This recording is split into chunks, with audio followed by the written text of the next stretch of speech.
Let's talk about the time Peter Parker met the most powerful being in the universe, the one above all. So boom, this story takes place around the time Aunt May got shot, and it's looking like she's finna die, so Peter's at an all-time low. MJ pulled up on him and asked him if he's okay. All things considered, no, Mary Jane, I don't think I am. I don't think I've been okay for a long time. He walks out the room. She's like, Peter, where you going? To blow off some steam, MJ.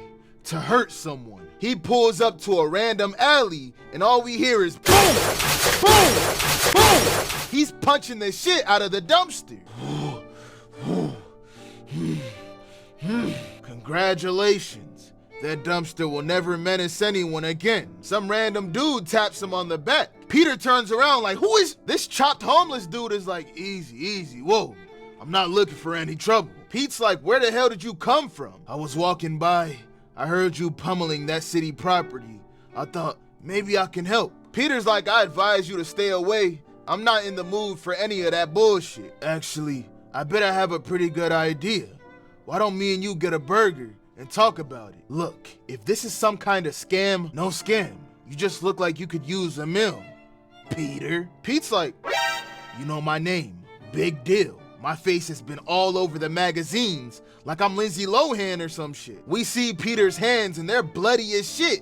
Fucked up. Pete's like, don't worry about it. I heal fast. The homeless man's eyes go white and he says, you're welcome, Peter. Welcome for, he looks at his hands. They're fully healed.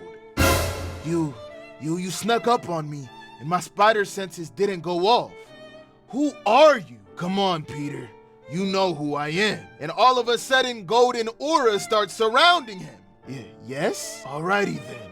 Lunch, some food, my treat. And the one above all teleports them to a burger joint. This god of a being is smashing on his burger, but Peter's not taking one bite. You need to eat.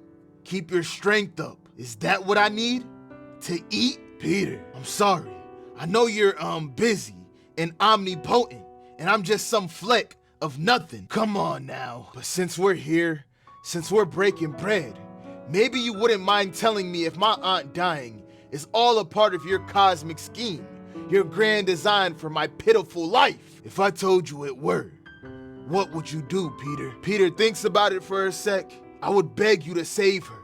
I would tell you I'd give up anything to save her, even being Spider-Man, in a heartbeat. If you could rewrite my life story so that the spider bites someone else and I'm spared of all the death I experienced over the years. My Uncle Ben, Gwen, her father, Harry, you could do that, couldn't you? The one above all gives him a dull look, then tells him, I want to take you somewhere. And in an instant, he teleports them to a beach. Peter thinks he took them to Coney Island. The one above all is like, nah, it's Robert Moses Beach. Coney Island's too been there, done that. You know what I'm saying? Plus, when I was a kid, I used to come here with May and Ben. On Sundays, we would drive from Queens. Walk with me, Peter, down the boardwalk. As they walk down together, Peter's like, did I do something bad to deserve this? Is being Spider-Man punishment for some wrong I committed in a past life? No, not at all. Okay, so it's a test.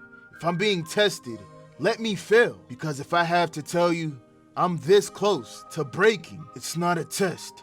It just is. Okay, then can you explain it at least? Can you help me understand? You know, why? Oh, Peter. Human suffering is one of the mysteries. It happens for no good reason. And the people who endure it, it doesn't even always make them better.